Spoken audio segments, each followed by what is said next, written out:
football schedule came out in the college football playoff, round number 1, game number 1. We found out it was going to be Alabama. We said, you know what? Who is the college football analyst that we need on this program throughout the state of Alabama to discuss tonight's big game and the rest of the college football playoff? And one name came to mind in Landrum's idea. We just said, hey, it's got to be Danny. We got to have Danny Kanell. We got to have Danny Kanell. It's Christmas season. That's where we go, though. It's one of our favorite guests that we have on. We have developed this, at first it was kind of a weird rapport because he liked to take shots at Alabama and the SEC, but we look past that because we see Danny Kanell for the person that he really is. We saw his heart early on. Very much so. And he's got a big heart. And thanks to our friends at betonline.ag, we have an opportunity to talk to Danny now. How was that, Danny? Did I read the script right? Oh, my, Season's was that good? Goodness. I mean, it is the Christmas spirit is just awash in this show. I am just thrilled to be on with you guys. And I do appreciate that kind, warm welcome. I feel like, there's a different version of me when we talk in person versus the version you might see on social media. Yeah. Yeah. So, and I think you guys realize some of that's a little trash talk. It's a little fun that comes out obnoxious. So, yeah, we can all put that behind us and have a good one. And we one see day, through hopefully, all we get of to meet that. up and grab a beer or something, Absolutely. Yes. There's no doubt about it. All right, so let's get to tonight's game because that's obviously the one that we've spent the greatest amount of time today's show talking about. And it's a point spread that has just been all over the place, Danny. It opened up about 1.5, I think, for Oklahoma. Then quickly it got to a pick 'em. Bama was a slight favorite. And I'm sitting here looking now, and I think Oklahoma is a 1-point favorite as we speak. Love to hear you break this down from a Vegas perspective and who's going to win the game perspective. I think it's a really tight number because people don't know what to expect. I think there's a lot of people trying to figure out what version of each of these teams are you going to get? Are you going to get the version of Alabama's offense with Ty Simpson early in the season when they were absolutely, tearing up teams and Ty Simpson was 21-1 as a touchdown interception ratio? Or are you going to get the version that we saw the last month of the season? There also has been some injury news. It's like those reports have come out, and R. Mason Thomas, who you can make a case that he's the best player on this defense, which has been awesome without him for the last month, that he comes back, it could make them even better. And then it's Jam Miller, and he's, his health has been dissected. It looks like he's going to be back. So I think that's the reason is everybody's kind of jockeying for position. But the reason you haven't really seen it settle is I do think this is sort of a toss-up game that will be more of a defensive dominated ball game where it should come down to these margins, 1-2 points, maybe a field goal is sort of what I would expect. How tough is it for a quarterback like a Ty Simpson and whatever he's been dealing with, if it's injuries off the field, but he has not been the same quarterback. How tough is it to regain that confidence, especially on a stage like he's going to be on tonight? It depends on the mental makeup of the player. And I will say I've been really impressed with Ty Simpson, the job that he did when he really didn't have much clout as a player who had played very much at Alabama when they lost to Florida State in the opener. Like, I was very curious what direction this season could have gone. And he stared that adversity in the face, as did all of these players, and they responded in such a positive way. I thought that was a big character builder for them. And I think this back end of the season is another character builder, but I think you'll get a team like, look, I don't know if Ty Simpson's going to go out there and just light up the world, but I almost don't feel like it's a confidence issue with him. I feel it's more of a, there's been some rumors about the back, but I also think it's more about him not getting great support as far as pass protection and the run game issues, which have been well documented, where if Alabama doesn't succeed tonight offensively, I don't know if it's going to be because of Ty Simpson. I have a feeling it would be because their offensive line doesn't protect or they rush for -3 yards again. Like, if they give him the supporting cast and Ryan Williams steps up, who's been AWOL for this offense, but if you get some of the supporting cast to step up, I could picture Ty Simpson having a really strong game. And I'll tell you, one of the things I thought was very revealing, and all this really matters, is what does Kalen DeBoer and Ryan Grubb feel about their quarterback? When they're playing against Auburn and there's a 4th down and you could have kicked a field goal and they go for it and he throws a touchdown pass, that was as gutsy a call and execution as I've seen. And I think that speaks volumes about what Kalen DeBoer and this staff feel in their quarterback. Danny, I'm curious if whoever wins tonight's game, do you think that either one of these teams can give Indiana a ball game in the Rose Bowl? I feel better if it's Alabama, because I do feel Alabama is just a more well-balanced team. I mean, as much as, Oklahoma's defense has been talked about, Alabama's got a great defense too. Like it's just Oklahoma's kind of absorbed a lot of the conversation because they've been so good, but their offense has been atrocious. And where if Alabama, let's say they do go and they win this game and and Ty Simpson starts to play a little bit better, then if I'm Kirk Cignetti, I'm thinking, like I could have a problem on my hands here if this team gets hot and they play at their best and they get a couple things fixed on the offensive line and, they get Jam Miller going. That is a much bigger problem. So I do think Alabama is the tougher team to move forward. Oklahoma just there, and I'm sure you guys have watched it closely. They do not trust John Mateer, and I wouldn't either. And when you're talking about a quarterback who's thrown 12 touchdowns and 10 interceptions and has been very, very erratic, I mean, they have lived or died by the Isaiah Satania home run, pass. Other than that, they have been abysmal offensively, but they've really been carried by this defense, which has been, just lights out for most of this back end of the season. So for the record, Alabama, Oklahoma, if I'm going side or total, what would Danny Kanell do? I am on the under as an official play. It was down to 39.5. I think it's at 40.5 right now. I do think I think Oklahoma's going to try to slow the game down. I've just watched Oklahoma enough to know that their defense is good enough, like to keep this thing close. But I have zero confidence that Oklahoma is going to put up big numbers. So I think, 20-17, I think would be a higher scoring game that would come close to that number. I think you could see 16-13, 16-10, something along those lines. And the one thing where I do think is a huge edge for Oklahoma, and you guys saw it the first time around, is Tate Sandell, their kicker, who, won the Lou Groza Award for the best kicker in the country. He could play a huge factor in this game. Now, it is windy. The wind gusts have been up there 20 to 30 miles an hour. I think that probably favors Alabama somewhat because it takes him away as a weapon. I also think it favors the under again because you might have some missed field goals. But my favorite play is the under. Danny Kanell joining us here for a few more minutes here on Three Man Front. You could check out betonline.ag for updated college football playoff games and championship odds, along with a plethora of CFP props. Let's talk about the game at 11 o'clock tomorrow morning, Danny, as Miami Hurricanes, one of your favorite schools as a player there at FSU. They're taking on the Texas A&M Aggies, and the Aggies a 3.5-point favorite with a 50.5-point total in this one. You got one way or another you're leaning. I do, and this has been a real weird month for me because I have been pounding the table for the Miami Hurricanes to make sure that they got into the playoff because I hated the committee. The way it all unfolded was a joke, and I'm sure you guys talked a lot about it, but we saw the game against Notre Dame unfold, and finally the committee got it right. And then that was sort of like didn't make sense the way they did it without either team playing. But that being said, I have not only from the resumes, but I thought Miami is playing some of their best football down the stretch of the season. Now, I know the opponents haven't been fantastic, but I think you can make the same case for Texas A&M. They have played the bottom dwellers of the SEC throughout the majority of this season, and when they finally went up against a quality opponent, granted it was on the road, I thought you saw them get exposed a little bit. This is my favorite game of the weekend because I think it's going to be a healthy balance of good defense and some pretty explosive plays. You've got playmakers on both sides of the ball. I like the Hurricanes getting the field goal, 3 and a hook. I love it if you can get 3 and a hook. I do think this is going to be a really tight game. I actually don't hate Miami to win this game. When they went through the first 6 games unscathed, everybody, not just me, everybody in the country said, oh, this team could be the best team in the country. And then you had a Carson Beck game where he threw 4 interceptions against Louisville, and they still, with those 4 turnovers, still only lost by a field goal. And everybody wrote them off. And then they lost to SMU, who I think is a pretty decent football team. And they lost in overtime. Again, another Carson Beck interception. The Canes have sort of historically played down to competition, but for games like this, they get up.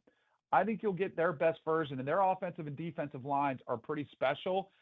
But the one caveat is when you bet on the Canes, you are betting that you're getting the good version of Carson Beck, and we know how that can play out. If he gets off to a rough start, I worry about him, but I think they're going to try to run the ball with some success against Texas A&M. Also coming up tomorrow, Danny, we got Tulane and Ole Miss, a rematch from what we saw earlier in the season. Ole Miss, a 5-touchdown winner earlier in the season, but this is a different Ole Miss team, obviously, with the shakeup at the end of the season. You've got Pete Golding acting as a head coach for the first time. Meanwhile, Tulane, John Summerall, getting some horrible news with the passing of his father last night. A lot of different storylines going into this game that have nothing to do with the play on the field, but could affect it. How do you see this one? So I hate these games. And I don't want to sound like an elitist, but and I feel like early in the season, I was not thrilled with one Group of 5 team getting in because there really didn't seem like a worthy candidate. And last year, I had no problem with Boise State. They were a one-loss team that only lost to Oregon by 3 points. Like, they were more than deserving and earned a spot. This year, I don't think we have. And then we've got a rematch of a blowout. I think it's closer. I don't think you'll see 45-10, but I do think you'll see a 3-touchdown victory. I think Ole Miss will be able to establish the lines of scrimmage. I think Kewan Lacey should have a really strong performance in this one. And if anything, I think Pete Golding has probably been tired of the way everything's been talked about with Lane Kiffin, the offensive staff losing. I think he wants to sort of announce himself to the SEC and to the world that I'm the new coach at Ole Miss, so that if he has an opportunity to score an extra touchdown, to maybe lay it on just a little bit late. I don't think you want to embarrass anybody, but I do think he would love to get the cover for his backers, for his boosters, to kind of get the Pete Golding era off at home at Vaught Hemingway with a strong start. I think they would take it. So I do like Ole Miss to lay the point. I would lay the points with Ole Miss here. In our remaining minutes, Danny, I wanted to ask you about the rest of the field. As you start looking at the potential teams, most everyone's going to say that Indiana, Ohio State, or Georgia, those 3 teams right now look primed to make the long run. Do you have a different opinion on that? Or if you're looking at who potentially you could lay a little bit on the side, say, hey, look, this is the team I think is going to win the national championship, who would it be? I do. I actually made a bracket the day that it came out, so I'm a little bit stubborn. I could have evaluated this one, but I like the Oregon Ducks. I think you could see them with a couple of different things similar to what Ohio State did last year. Everybody kind of counted Ohio State out. Now, Oregon hasn't got any of the attention, right, because they haven't lost to a rival, consecutive years in a row. Dan Lanning's not in the hot seat. But I think a lot of people wrote them off after they lost at home to Indiana, where Dante Moore had his worst game of the year. He had 2 interceptions. They got pushed around. I think they got caught by surprise by Indiana. And then the thing that's impressed me the most about Oregon is they have had a really impressive finish to the season against some pretty quality opponents and in some adverse conditions. They went to Iowa, and that game was cold and rainy, and it was ugly. And Dante Moore led a game-winning drive. They played USC, who I still think USC is a really talented football team. They went down early, bounced back to dominate the second half. And then on the road at Washington was another game that I think is really impressive. But here's the big reason. They have 3 receivers that should be healthy for this run. They get DeCorian Moore, the true freshman, who they've been out with a month, Gary Bryant Jr., another leading receiver, and then probably more importantly in a wild card is Evan Stewart, who missed the entire season to an injury, the transfer from Texas A&M, who's been really good for the Ducks. If they get all those guys back, watch out, because their defense is physical. Both their lines of scrimmage are massive. I think the Ducks are a team. And what's also interesting is I think if that happens, Dante Moore will challenge Fernando Mendoza for the top quarterback taken in the draft. That is Danny Kanell, one of our favorites. And you can also check out betonline.ag for updated college football playoff game and championship lines, along with a plethora of CFP props. Danny, I hope you and your family have a wonderful Christmas, holiday season. Always a joy to catch up with you, and should be a lot of fun this next few weeks. Appreciate you guys. Enjoy the game tonight. I hope I'm wrong. I'd love to see a little bit of a shootout. I don't know if we're going to get it. And have a Merry Christmas and a great holiday. Merry Christmas, brother, to you and your family. We appreciate everything you do. Thank you. Danny Kanell. Yep. Joined us on the Higginbotham Hotline. Higginbotham is your one-source solution for insurance, financial, and HR services. Lots more fun on this Friday. We continue on 3-Man Front.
La la la la la la la la la. 119 three-man front as we continue. Hope you enjoyed the visit with Danny Kanell. In case you missed it, he likes the under in Alabama, Oklahoma. That line currently at 40.5 points.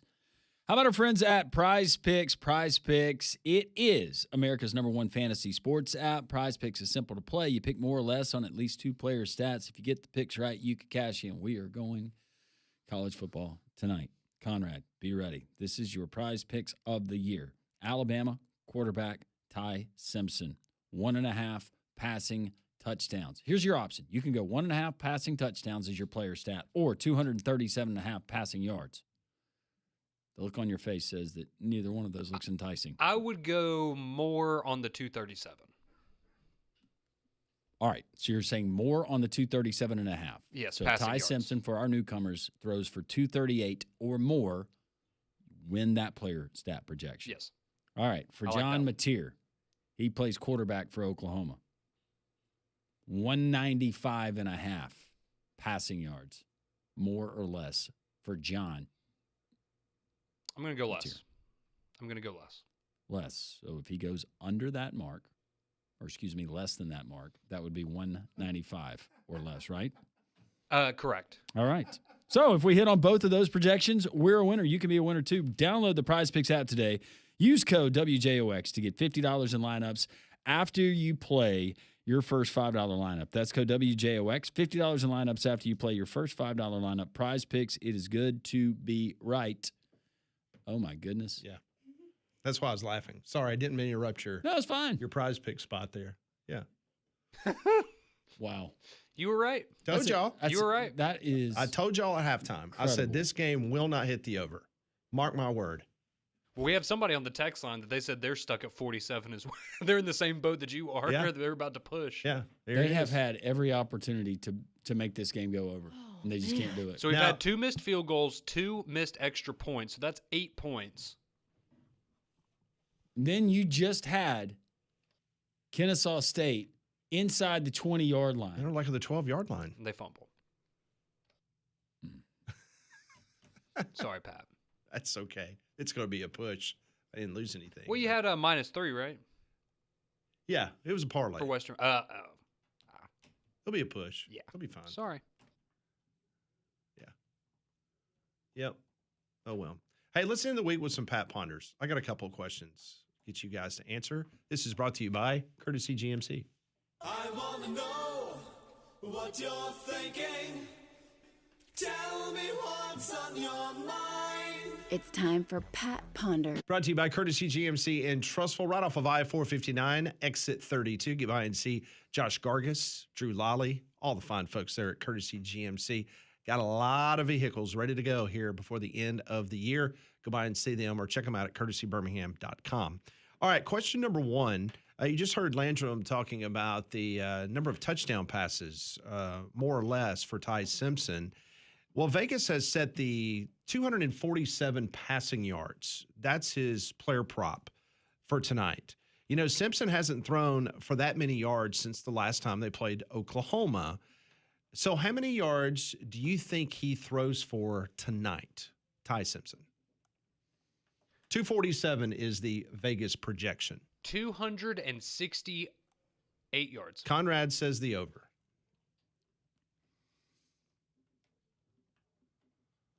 I'll go 267. Okay, so you like the over as well. How about you, Molly? This is in the Price is Right, Landrum. I'm going to say 224. Okay, so you go under. All right. Dang it, Molly. Well, I also took the under, so. Question number 2, which Alabama player is most likely to go over their Vegas prop in yardage tonight? Is it Jeremy Bernard receiving yards of 61 or Jam Miller rushing yards of 36? You could say both or neither. Bernard. Bernard over 61? Yeah. He'll have one catch that goes for over 53. Wow. Wow. That's like oddly specific. I haven't seen that this year. Would be great tonight, though. Me and Jimbo in a dream, and then it happened. What was Jam? 36? 36 yards. I'll take that. I'm going to go Jeremy. I feel So like Jam's in for a solid 12 carries for 45 yards. Molly, tonight. you're going Jeremy? Yes. I'll take Jam. Question number 3. Write the headline for Saturday morning's Tuscaloosa News sports page.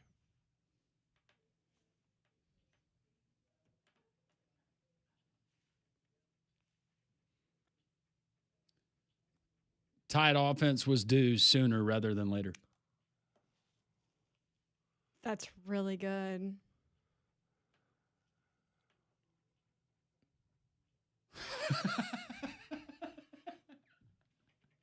Oh, no. I got to make sure I'm not about to say okay. something that's going to make me look really dumb. Hang on.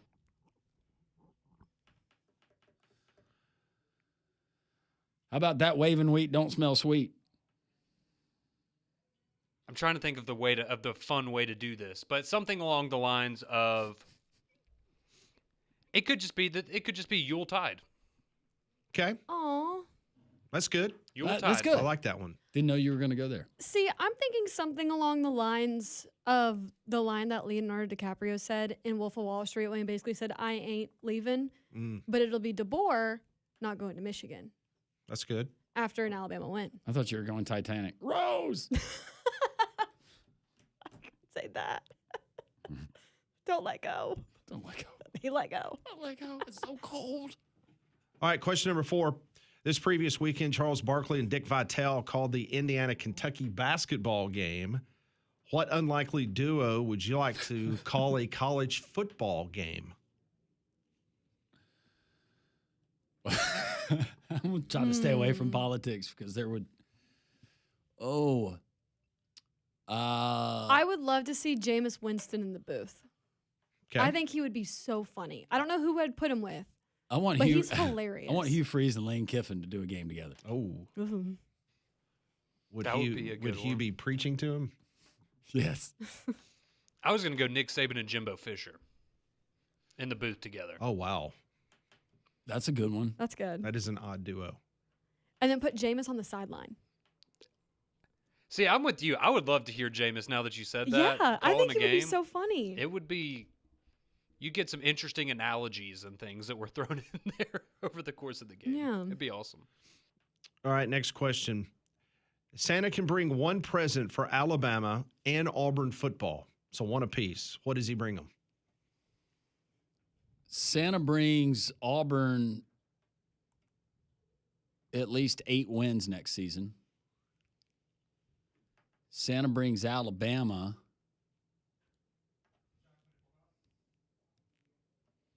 So you said Auburn gets 8 wins. Yep. And Santa brings Alabama a win over Indiana in the second round of the college football playoff. Okay. I think Santa brings Auburn a shiny new quarterback that'll lead them to 8 or 9 wins, or at least a decent bowl game. And someone that's, past that we're so close mark, and then that's actually there. And then for Alabama, I think Santa brings them a national championship. That's what they would wish for.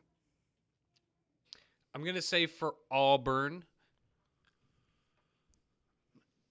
we'll go Sam Leavitt. Best quarterback in the portal right now. And there's options there, but I was just thinking you want a good quarterback, that's the best one in the portal. I think that would be, if you could get a guy of that caliber, that would be great for Auburn. And then for Alabama, you know how we did the story, I think it was the worst thing I've seen a couple weeks ago, about how people were they cloning goats or something like that? Forgot what they were, but they were doing that. But Alabama's going to use that technology, all right? Going to use that technology. Baby Tua. Oh, Not geez. Talia. Oh. Not Talia. I thought you were going to say like a Nick Saban. We don't need him. What we need, Molly, is How Tua. quick they forget. What we need is Tua. Do you need college Tua or pro Tua? College Tua. See, be careful. And what we're you going to wish get one for. of those fun hip braces, which I'm sure they've made by now. I thought you were going to go Santa brings Alabama all new black uniforms. Ooh. I'd rather have Tua. No. College Tua. But if we're being serious, honestly, just health for Ty Simpson. I think that really is. That's what I want for Christmas. Ty just for him to Simpson be makes it through warm-ups. Yeah, I just want him to be healthy. Please. That's all that I need. All right, that's today's Pat Ponders brought to you by Courtesy GMC and Trustful. We roll on this Football Friday CFP. We're just hours away from kickoff between Oklahoma and Alabama right here on Jocks.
It is 1:33 here on Jocks. We got Oklahoma and Bama later tonight as the college football playoff gets underway. But you know, John Price and his company, Sports Information Traders, they continue to be the gold standard in the sports betting industry as we head into the biggest money-making time of the football year, the college football bowl season. The next few weeks will feature a high number of college football opportunities to make up to 3 to 5 times your investment.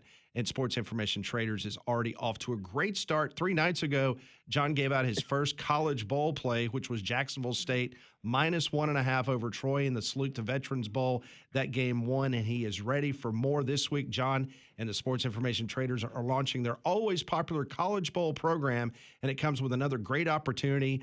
John, what's going on this Friday? Well, play number 2 is tonight, and you might be interested. It is the Alabama-Oklahoma game. So there's that. Yeah, we got a beauty of a play on that game, and that's part of our College Bowl program that you just spoke about. It's available right now for only $99. I'll say it again, $99. Here's what you do. Go to our website, sportsinformationtraders.com. On the front page, you'll see a price of $299. That's for our non-radio listeners. When you click on the direct buy box and go to the bottom, you'll see a box for a promo code. Enter the word CASH, C-A-S-H. That's going to drop your price from $299 down to $99, and you're going to be with us from now through the national championship. Go to sportsinformationtraders.com, or you can give us a call at 866-356-1232. Play 1 won the other night on Tuesday. Play number 2 is tonight between Bama and Oklahoma. Plenty more to come as we lead you to the national championship. And normally when we go on the radio, we say all offers or for first-time buyers. This time we're opening the barn door to everybody. So for the many people who have called in and paid already and won with us, this deal is also for you. 866-356-1232. If you call us later and you can't remember the word, we'll help you out and drop it down to 99. Or right now, that Bama game is starting in under 6 hours. We got to get you on it. Go to sportsinformationtraders.com. And remember, the promo code is CASH, C-A-S-H. Well, as you mentioned, we know Alabama and Oklahoma have a big showdown tonight, but that's part of your private plays package, so you can't discuss that game on the air. Instead, let's turn our attention to another first-round matchup in the college football playoff. James Madison at Autzen Stadium taking on the Oregon Ducks. Who do you like here? James Madison, Oregon sounds like a Cinderella basketball matchup, doesn't it? It does. I mean, it really does. You see James Madison and you start thinking Elite Eight. Anyway, yeah, this is going to be a unique game. Oregon right now -21 over James Madison is the point spread. It opened at Oregon -21.5. It was even money yesterday, but now a little bit of late money has come on James Madison with the points. Let's dive inside it. Oregon, 5 seed, 11-1, led by Dante Moore, their quarterback. He's got 25 touchdowns this year. Their offense is ranked 14th in the ground on the country. They're going to play fast, control the tempo, and just try to run James Madison right out of the building. James Madison is the 12 seed. They're led by quarterback Alonzo Barnett III. The country hasn't really watched him this year, but you're going to see him now. He's got a combined 35 touchdowns, including 14 on the ground, and their offense has the number 5 ranked running game in the country. They will do the opposite of Oregon. They're going to try to extend drives, hold the ball, get that clock moving.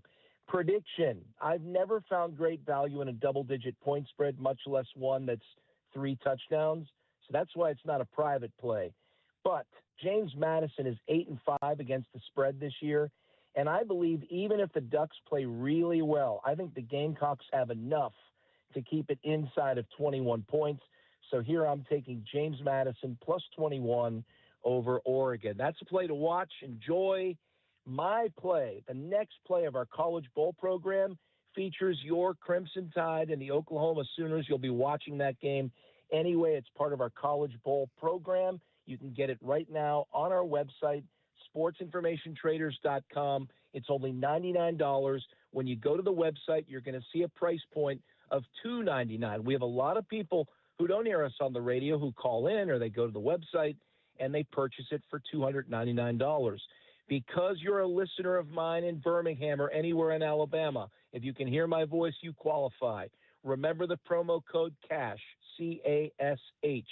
And when you click on that buy box and it shows you $2.99 and you enter CASH in the promo code, your price drops to $99 and you're with us from now through the national championship for under $100.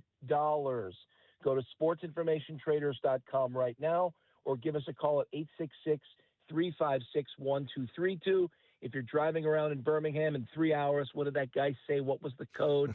Just remember the phone number, and we'll give you the code, 866-356-1232. Okay, John, on to the NFL, where there's a big AFC matchup between the Jags and the Broncos in Denver. Who do you like here? If I had told you that Denver and Jacksonville would be playing a meaningful game against each other coming up on Christmas while the Chiefs are eliminated 3 months ago, you would have smelled what is floating in my cup. But that's the truth. The Broncos right now are -3.5 over the Jaguars. The line opened at Denver -3, so late edge in public money is on the Broncos in this one. Broncos are 12-2. They've won 11 in a row. Bo Nix, who I know everybody there knows from his Auburn days, has thrown for over 3,200 yards with 27 combined touchdowns. A big key for Denver will be taking care of the football, and you'll find out why in about 12 seconds. Jaguars are 10-4. They've won 5 in a row. Trevor Lawrence has thrown for 3,200 yards himself with a combined 30 touchdowns, and here it comes. Jacksonville is tied for third in the NFL in turnover ratio with an incredible +10. They're +6 alone in the last 3 games. So if you've got your eyes on Alabama and the NFL and you're trying to figure out where the heck did Jacksonville get to their record that they are right now, it's all about turnover margin, and they will need some of those opportunities this Sunday. Prediction, the point spread is dead on perfect. So I'm looking at the total, which is 46. The over is 3-1 in Jacksonville's last 4 games. The over is 3-0 in Denver's last 3 games, and I like both offenses a lot right now. So here I'm taking the over 46 points in the Jaguars-Broncos game. And yes, we will have some NFL activity this weekend, but right now our all-in focus is on college football, just as everyone that's listening to me right now. Alabama, Birmingham, you are college football central. Nick Saban, Alabama, I know where your focus is, and our focus is college football as well. This is the most popular time of the sports betting season. You never see this high concentration of plays in a 3-week span leading you up to the national championship. And your Crimson Tide and the Oklahoma Sooners are play number 2 as we're already 1-0. So go to our website, sportsinformationtraders.com. When you see the price, $2.99, click on the box and enter the promo code CASH, C-A-S-H. That's going to drop your price to $99. And for all the plays we have from now through the national championship, we're going to provide you those value plays. You're going to be playing right alongside me at your own wager amount from now to the national championship for only $99. Go to sportsinformationtraders.com, purchase it for $99, or you can give us a call at 866-356-1232. And the other thing that I would say, and I always want to share this, listen, the bowl program is long. It's a 3-week program. There's a lot of games. So if you wake up tomorrow and you miss the Alabama game, there are still a lot of opportunities there. The train has not left the station for you. For $99, you have plenty of opportunity to make up to 3 to 5 times your investment. So remember us, sportsinformationtraders.com, 866-356-1232. The promo code is CASH, and I want to wish everybody a Merry Christmas, a Happy New Year. We will join you again likely in January, and we'll know a lot more about where the Crimson Tide are at that point. Absolutely, John. That's John Price, sportsinformationtraders.com. The phone number, 866-356-1232. Happy holidays, John. We'll talk to you soon. Yes, sir. Good luck tonight, everybody. Thank you so much. John Price from sportsinformationtraders.com. Once again, the number is 866-356-1232. We roll on this Football Friday. We are hours away from Alabama, Oklahoma here on Jocks.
It is 1:46 here on Jocks.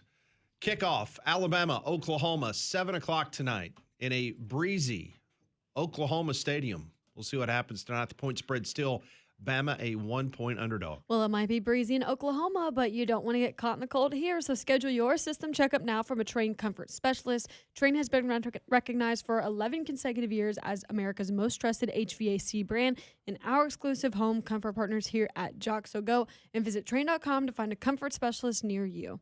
All right, so everyone gave their predictions during the Bet It or Forget It segment for tonight's game. Everyone anticipates it's going to be a low-scoring game, and that's typically one of those games when everyone thinks it's going to be a low-scoring game. All of a sudden, both teams find their offense, and the defense can't stop anything. But for some reason, because of both of these defenses, I just don't see that happening. It's really hard to imagine, Pat. Crazy things can happen, and whether it's special teams or a pick six here, but I don't see it being one of those types of games. I think it's going to be tough to come by. Doesn't matter who you read or who you watch on TV.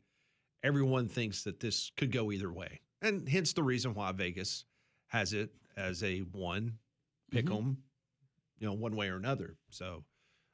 You got Alabama riders. Then you had Mike Rodak. He predicted Alabama to lose, but two of his teammates there at Bama 247, they got Alabama winning. If you go to all the Oklahoma websites, they've got Oklahoma winning by a field goal almost across the board, whether it's on 3 or the 247 sites for Oklahoma. I'm just tired of all this disrespect, whether it's Oklahoma or Michigan. I need to recognize. Hasn't been that long. So I do want to ask you, all kidding aside, because I know we've been joking about it, do you believe if Alabama loses tonight, that will be a story that will dominate the headlines this weekend, DeBoer and Michigan? Yeah, until it's finally squashed. Yes, I do. At least from the Michigan side. Yeah, no, that'll be the story. I still think that, again, I'm not buying into it. I don't think he's going anywhere, but that will be the story. Yeah, until it's absolutely squashed. Until they hire a coach, his name will continue to be brought up. Yeah, that's the point, because there's nothing that Kalen DeBoer can say that he hasn't already said. Well, and it's like the Penn State thing, right? Does somebody triple down tonight in a losing press conference and ask him that same question? Well, and he can say all he wants that he's not interested in other jobs, and he very well may not be. That doesn't mean they're not interested in him. Like that is the same thing with Penn State. Like, I don't think he was interested in that job, but do I think they were interested in him? Absolutely. It's smart for Michigan to be interested in Kalen DeBoer, but that doesn't mean that it's reciprocal. You can like the prettiest girl in your classroom. Doesn't mean she likes you. Yep. Same thing with Kenny Dillingham. They could love Kenny Dillingham. Doesn't mean he loves them. But the scenario we talked about earlier, which is fascinating for Kenny Dillingham, is that supposedly the last week and a half, he's had a contract extension in front of him. Yeah. And nothing has been signed. Yeah, I think ultimately it's going to be Kenny Dillingham or I think Clark Lee. I do think Clark Lee is in play here. I do like the Whittingham wrinkle, though. I do too. That is interesting. No, Whittingham. It's interesting. But I go back to something I said, even with all of the chaos, there's only so many jobs, and they're going to be able to write their own check. They will get a coach that is a big-time, big-name coach that we consider a big-name coach. Now, that changes year to year and sometimes half season to the end of the season. But yeah, and I feel like I've seen some people out there, and it's probably a lot of Alabama fans that are, why are we even talking about this? But, I mean, the Michigan job, it's a great job. Like, make no mistake about it. It is one of the best jobs in college football. So, they will get somebody, and like we talked about earlier, they will probably hand them a blank check or a check that says, hey, you're now the highest-paid coach in college football. I do not believe it will be Jesse Minter as their next head coach. No, I don't think so either. Okay, so I was just checking something before we got off the air today.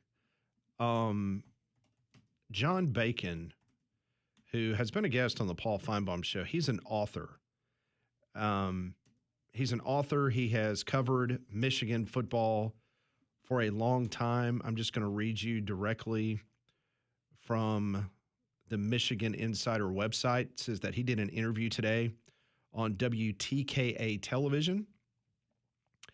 And he stated that DeBoer in Michigan says that Michigan is preparing to offer him a fully guaranteed 7-year contract in the neighborhood of $101 million. Yeah, I'd believe that. A little over 14 a year. Yeah, make you the highest paid coach. That's a strong offer. Mm-hmm. And you heard Mike Rodak. If you missed that interview with him earlier, from his perspective, he just did not see Alabama in the need of potentially giving Kalen DeBoer a contract extension. Now, if he made some noise in the college football playoff this year, perhaps. But my thing with Kalen DeBoer, and we've talked about it a long time, he does not strike me as the kind of guy that wants to run away from adversity. And if you lose tonight, that's what you're going to face is adversity. And I understand. Again, I'm not saying that the Michigan job wouldn't be That's going to be your label for the rest of your career. entertaining. Absolutely. When we Exactly. talk about him here, at least. Why would you take the Alabama job just to run away the first time that things got tough for you in Tuscaloosa? It doesn't make any sense. And I was talking to someone who's covered Alabama for a long time, about as long as I have, and they were telling me that if Kalen DeBoer left, that this would be the biggest story at Alabama since Dennis Franchione went to Texas A&M. I mean, that was out of the blue. And the reason why he left Alabama is because he couldn't handle it, couldn't handle the pressure, couldn't handle the things that the Alabama fans were doing back then. And so he tucked tail, went to Texas A&M, and he failed miserably. You know, there was a game when he was the head coach at Texas A&M, Oklahoma beat them 77-0? I think it was 77-0. Yeah, 77-0. Texas A&M got beat by Oklahoma, and Dennis Franchione was the head coach of Texas A&M. That was a disaster for the Aggies. But, you know, I just and Fran was labeled that way when he left Alabama because, you know, he couldn't handle it. And so he goes to Texas A&M, and then he flames out. So not saying if Kalen DeBoer leaves that he would flame out, but I go back to what I said earlier. He did not have to take the Alabama job. He did not have to follow Nick Saban. There could have been other people that could have been that guinea pig to come after Nick Saban. But he took that challenge. And for him to walk out 2 years into this process, that says a lot about the individual if he's willing to do that. Right, and it all goes back to who you're going to be working for. And Greg Byrne, one of the most respected in the business, stability. Who are you going to be working with? Working for? Are you going to have a board of regents or trustees that says, hey, don't worry about it. Whoever we find here, you're going to answer to it. Just there's so many questions, and they're in the middle of an internal investigation that Ward Manuel, their athletics director, is not a part of. And I go back to something that tells you how stinky it is in there. That Trey Wallace told you guys on Wednesday, right? Yeah. That this thing's going to get worse. He said, essentially, it's the tip of the iceberg, and there's a lot there. And there's going to be a lot more people talking, a lot more stories that we hear, and a lot more accounts of, oh, my gosh, did that really happen? And then it's going to come back to how much and who knew how much at what time. Yeah. And I think that's squarely where Ward Manuel's future or his job status at Michigan probably comes to a close, from what I've heard. So a lot of sad stories tonight. Ton of side stories. Wind. Dr. Shin. Do we get a cutaway to Dr. Shin on the sideline? Probably, if John Mateer throws a touchdown pass. Ryan Williams, how many targets? 20. Cuevas, how many? I'm going to get Cuevas will have 3 catches for 35 yards tonight. All right. We appreciate all of you joining us. May your Christmas be filled with the sweet sounds of joy, peace, and the everlasting good news. From all of us to all of you, Merry Christmas. Hope your team wins.